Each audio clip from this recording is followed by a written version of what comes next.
여러분은 스스로에게 이런 질문을 해본 적 있나요? 나는 누구일까? 왜 나는 같은 실수를 반복할까? 내 감정과 행동은 타고난 걸까? 아니면 환경 때문일까? 우리는 매일 선택하고 느끼고 행동합니다. 그런데 가끔은 내가 왜 이런 선택을 했는지, 왜 이런 감정을 느끼는지조차 모를 때가 있습니다. 마치 내 안에 숨어 있는 또 다른 내가 나를 조종하는 것처럼 말이죠.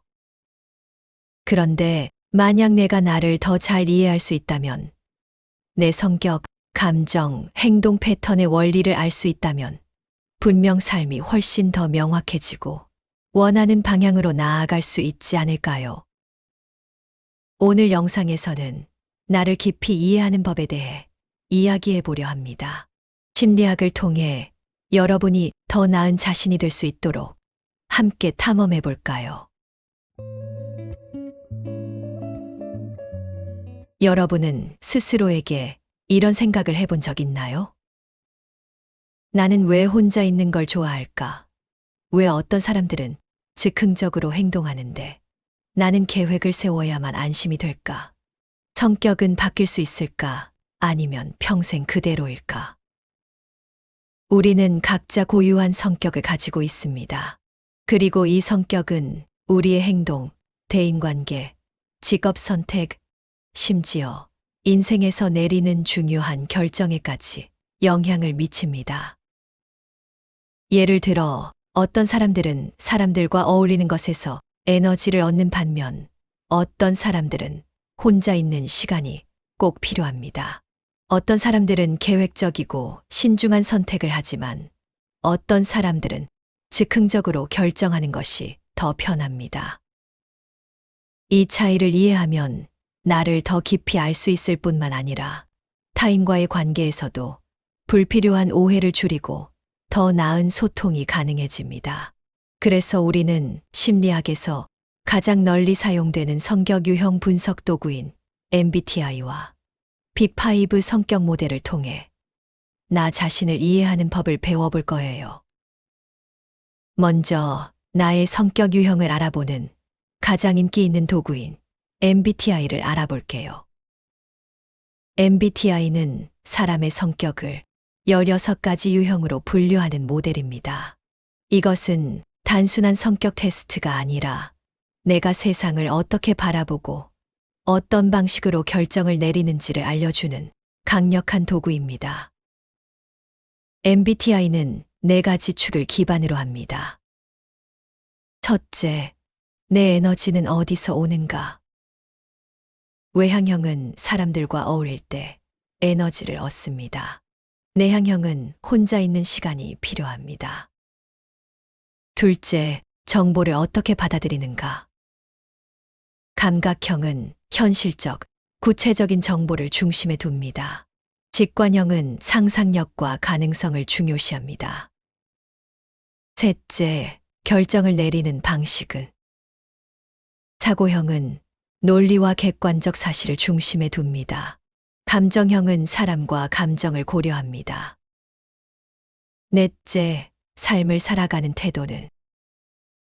판단형은 계획적이고 체계적입니다. 인식형은 즉흥적이고 유연합니다. 예를 들어 여러분이 INTP 유형이라면 나는 혼자 생각하는 시간이 필요하고 직관적으로 아이디어를 떠올리는 것을 좋아하며 감정보다는 논리를 중시하고 계획보다는 즉흥적으로 살아간다라는 특징을 가질 가능성이 높습니다. 그렇다면 반대로 ESFJ 유형은 어떨까요? 이들은 사람들과 함께할 때 에너지를 얻고 현실적인 정보를 중요하게 여기며 감정을 중시하고 계획적으로 살아가는 경향이 있습니다. 이처럼 나의 MBTI 유형을 이해하면 나의 강점과 약점을 파악할 수 있고 타인의 성격을 존중하는 법도 배울 수 있습니다. 그리고 심리학에서 가장 과학적으로 성격을 분석하는 빅5 성격 모델입니다. MBTI가 나의 성격 유형을 이해하는 도구라면 빅5 성격 모델은 우리의 성격을 5가지 요소로 나누어 분석하는 과학적인 방법입니다.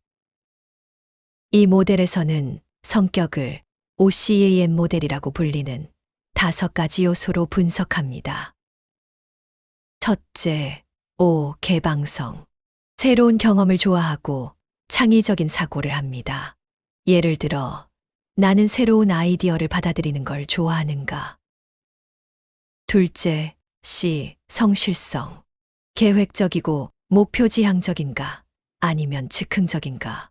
예를 들어, 나는 목표를 세우고 철저하게 지키는 스타일인가? 셋째, E. 외향성. 사람들과 어울리는 것을 좋아하는가? 혼자 있는 걸 선호하는가? 예를 들어, 나는 모임에서 에너지를 얻는가? 아니면 소진되는가? 넷째, A. 우호성. 타인을 배려하고 협력하는 성향이 강한가? 예를 들어, 나는 남을 돕는 것을 중요하게 생각하는가? 다섯째, N. 신경성. 감정 기복이 크고 스트레스를 쉽게 받는 편인가? 예를 들어, 나는 작은 일에도 쉽게 불안해지는가? 빅5 성격 모델은 특히 우리의 성격이 고정된 것이 아니라 변화할 수 있다는 점을 강조합니다. 예를 들어, 원래는 성실성이 낮았던 사람이 습관을 통해 더 계획적인 삶을 살 수도 있고, 원래 예민한 사람이 명상이나 운동을 통해 감정 조절을 더 잘할 수도 있습니다.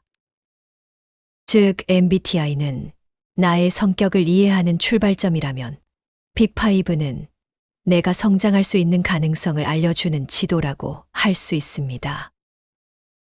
성격을 이해하면 삶이 달라집니다. 우리는 종종 나는 원래 이런 사람이야 라며 성격을 고정된 것으로 생각하곤 합니다. 하지만 성격은 이해할수록 더 유연하게 활용할 수 있고 나의 강점을 살리고 약점을 보완할 수 있습니다.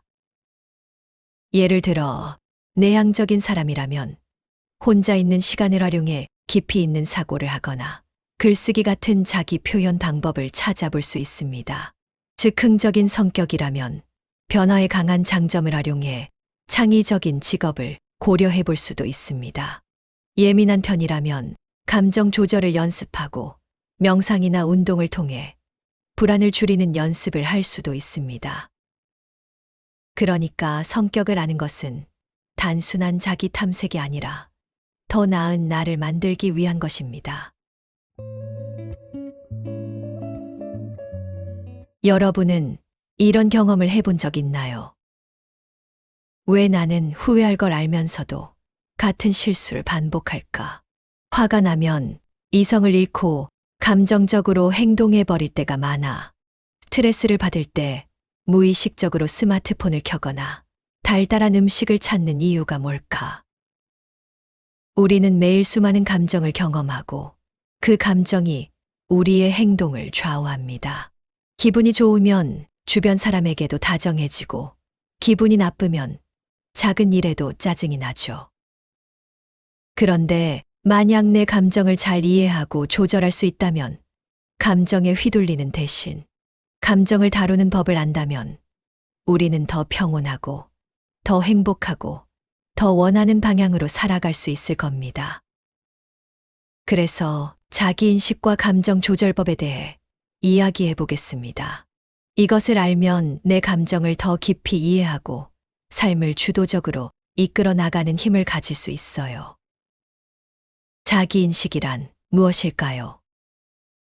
여러분은 자신의 생각과 행동을 얼마나 잘 이해하고 있나요? 자기인식이란 나는 왜 이런 선택을 할까라는 질문을 던지고 그 답을 찾는 능력입니다. 즉, 자신의 감정, 행동 패턴, 신념, 가치관을 명확하게 이해하는 것이죠. 자기인식이 높은 사람과 낮은 사람은 어떻게 다를까요? 자기인식이 높은 사람은 자신의 감정을 정확히 파악하고 감정이 행동에 미치는 영향을 이해합니다. 감정적으로 반응하기보다는 상황을 객관적으로 바라보며 선택을 합니다. 실수를 했을 때 남 탓을 하기보다 자신의 패턴을 돌아보고 개선하려 합니다. 자기 인식이 낮은 사람은 감정에 쉽게 휩쓸리고 왜 그런 감정을 느끼는지 모릅니다. 같은 실수를 반복하면서도 이유를 모릅니다. 자신의 문제를 타인이나 환경 탓으로 돌리는 경향이 있습니다. 자기 인식이 부족하면 우리는 마치 자동 조종 상태처럼 살아가게 됩니다. 감정이 흘러가는 대로 반응하고 같은 실수를 반복하면서도 나는 원래 이런 사람이야 라고 말하죠. 하지만 자기 인식이 높아지면 내 감정을 더 깊이 이해하고 스스로 변화할 수 있는 힘이 생깁니다. 그렇다면 어떻게 하면 자기 인식을 높일 수 있을까요? 감정을 제대로 인식하고 조절하는 법에 대해 알아보겠습니다. 우리의 감정은 단순한 기분이 아니라 우리의 행동을 결정하는 강력한 힘입니다. 예를 들어, 감정이 불안하면 무의식적으로 스마트폰을 켜고 SNS를 확인한다. 스트레스를 받으면 단 음식을 찾거나 게임에 몰두한다. 화가 나면 감정을 주체하지 못하고 후회할 말을 해버린다. 이처럼 우리는 감정을 제대로 인식하지 못하면 무의식적으로 감정을 해소하려는 행동을 하게 됩니다. 그렇다면 감정을 제대로 조절하려면 어떻게 해야 할까요? 먼저 감정을 억누르는 것이 아니라 인식해야 합니다.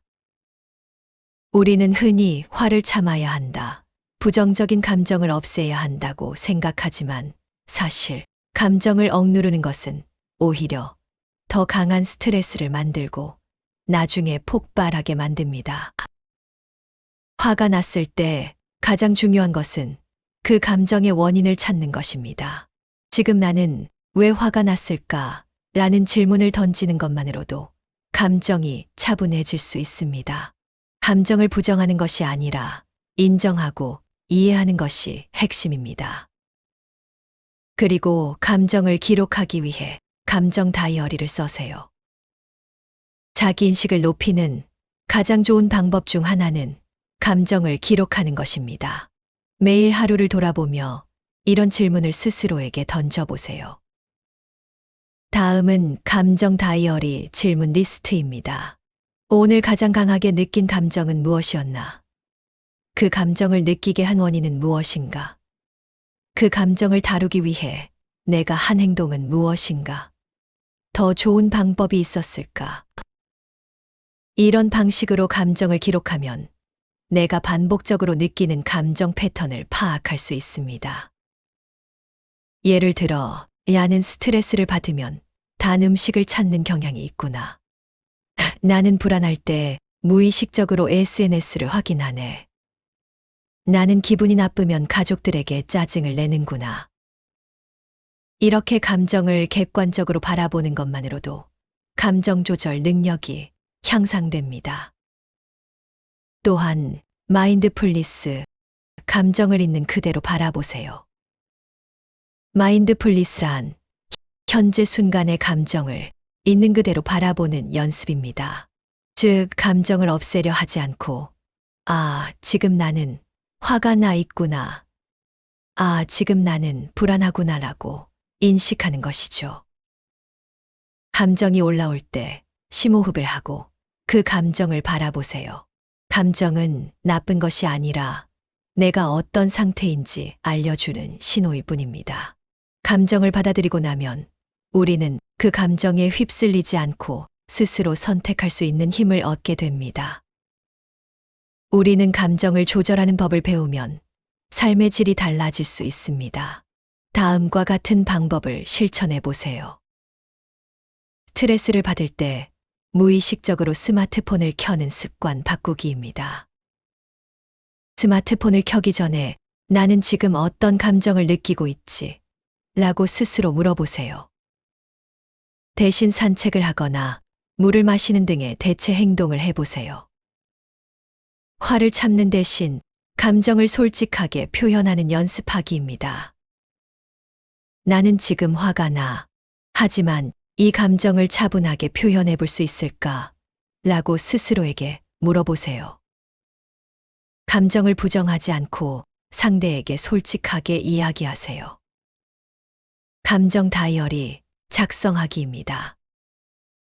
매일 자기 전 5분 동안 오늘의 감정을 기록하는 습관을 만들어 보세요. 여러분은 어떤 감정을 자주 경험하나요?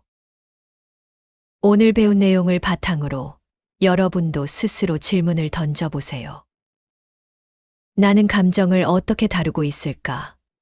나는 어떤 상황에서 가장 감정적으로 반응하는가? 내 감정을 조절하기 위해 오늘부터 할 수 있는 작은 변화는 무엇일까? 여러분의 경험을 댓글로 공유해 주세요. 여러분은 스스로에게 이런 질문을 해본 적 있나요? 나는 어떤 삶을 살고 싶은가? 내가 정말 원하는 것은 무엇일까? 내가 지금 가고 있는 방향이 내가 원했던 길이 맞을까? 우리는 매일 바쁘게 살아갑니다. 일을 하고 돈을 벌고 관계를 맺고 목표를 이루기 위해 노력하죠. 그런데 가끔은 문득 이런 생각이 들기도 합니다. 이게 정말 내가 원하는 삶이 맞나? 뭔가 채워지지 않는 공허함이 느껴진다. 나는 진짜 행복한 걸까? 이제 내 삶의 가치를 한번 찾아가 보겠습니다. 내가 진짜 원하는 것이 무엇인지 찾는 과정, 그리고 더 의미 있는 삶을 살아가는 방법에 대해 이야기해 볼게요. 여러분은 어떤 삶을 원하시나요? 이 질문에 선뜻 대답할 수 없다면 사실 그건 너무나 당연한 일입니다. 우리는 어릴 때부터 끊임없이 이렇게 살아야 한다는 이야기를 듣습니다. 좋은 성적을 받아야 해. 좋은 대학, 좋은 직장을 가야 해. 결혼하고 안정된 삶을 살아야 해. 남들이 부러워할 만한 삶을 살아야 해. 그런데 이 모든 것들이 내가 진짜 원하는 삶일까요? 어떤 사람은 자유롭게 사는 것이 행복이고, 어떤 사람은 남을 돕는 것에서 의미를 찾고, 어떤 사람은 큰 목표를 이루는 것에서 만족을 느낍니다. 행복한 삶을 사는 사람들의 공통점은 무엇일까요? 그들은 자신만의 가치를 알고 그것을 중심으로 살아갑니다. 돈, 성공, 인정, 진짜 중요한 가치는 무엇일까요? 많은 사람들이 돈과 성공, 사회적 인정이 행복을 가져다 줄 거라고 믿습니다. 그래서 열심히 일하고 경쟁하고 더 높은 곳을 향해 나아가죠. 그런데 정말 그것이 행복의 핵심일까요? 하버드 대학교에서 75년 동안 진행한 세계에서 가장 긴 행복 연구가 있습니다. 이 연구에서 밝혀진 행복의 가장 중요한 요소는 무엇이었을까요? 놀랍게도 그것은 돈도 아니고 성공도 아니었습니다. 가장 중요한 요소는 바로 좋은 인간관계였습니다. 이제 우리가 행복을 찾기 위해 어떤 요소가 중요한지 더 깊이 들어가 볼까요? 심리학자 마틴 셀리그만은 행복의 핵심 요소를 5가지로 정리했습니다. 이것을 PRMA 모델이라고 합니다. P는 긍정적인 감정으로 삶에서 기쁨, 감사, 사랑, 희망 같은 긍정적인 감정을 얼마나 많이 경험하는가. 행복한 사람들은 매일 작은 것에서 즐거움을 찾습니다. E는 몰입으로 무언가에 깊이 빠져들 때 우리는 가장 행복하다. 좋아하는 일에 집중할 때 우리는 시간 가는 줄 모르고 몰입합니다. R은 관계로, 인간관계는 행복의 핵심 요소다. 좋은 친구, 가족, 사랑하는 사람들과의 관계가 삶의 질을 결정합니다. M은 의미로, 내가 하는 일이 세상에 어떤 의미가 있는가. 내가 하는 일이 나보다 더 큰 목적과 연결될 때 우리는 더 깊은 만족을 느낍니다. A는 성취로, 목표를 이루고 성장할 때 우리는 성취감을 느낀다. 작은 목표라도 꾸준히 이루어 나가는 것이 중요합니다. 이 5가지 요소를 삶에 적용하면 우리는 더 의미 있고 만족스러운 삶을 살 수 있습니다. 그렇다면 우리는 어떻게 하면 더 의미 있는 삶을 살아갈 수 있을까요? 지금부터 직접 실천할 수 있는 방법을 알려드릴게요. 먼저 나만의 미션 스테이트먼트 만들기입니다. 나는 어떤 가치를 가장 중요하게 생각하는가? 이 질문에 대한 답을 찾아보세요. 나의 핵심 가치 키워드를 적어보세요. 자유, 사랑, 성장, 도전, 가족, 기여. 여러분이 가장 중요하게 생각하는 가치가 무엇인지 고민해 보세요. 그리고 그 가치를 바탕으로 나만의 미션 스테이트먼트를 만들어 보세요. 예를 들어, 나는 자유롭고 창의적인 삶을 살면서 다른 사람들에게 영감을 주는 사람이 되고 싶다. 나는 가족과 함께하는 시간을 가장 소중히 여기며 사랑이 넘치는 삶을 살겠다. 나는 배움을 멈추지 않고 성장하며 세상에 긍정적인 영향을 미치는 사람이 되고 싶다. 이렇게 나만의 미션을 정하면 삶의 방향이 훨씬 더 명확해집니다.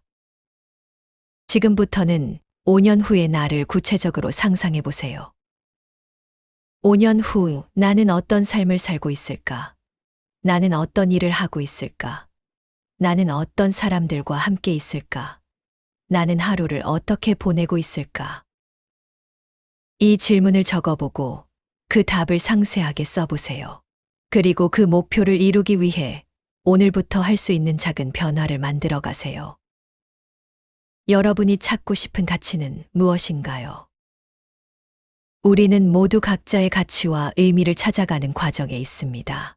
행복은 단순한 감정이 아니라 삶의 방향을 찾고 그 길을 걸어가는 것에서 나옵니다. 지금까지 이야기한 내용 중 여러분이 가장 중요하게 생각하는 것은 무엇인가요?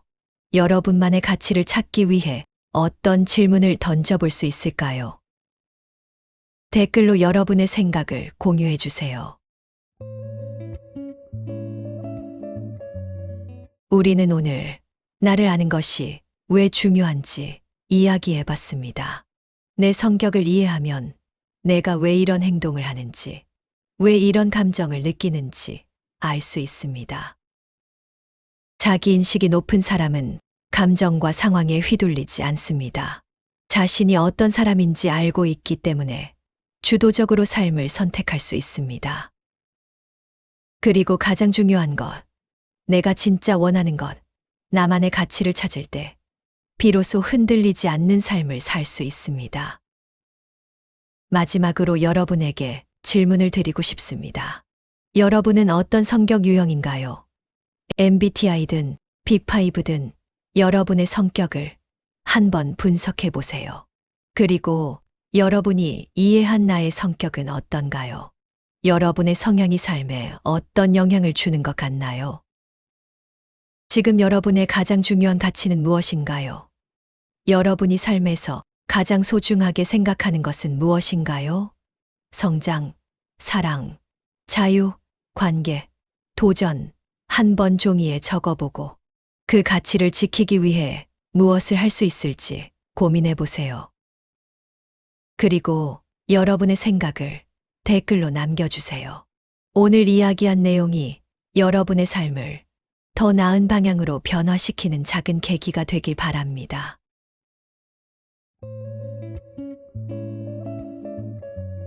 시청해 주셔서 정말 감사합니다.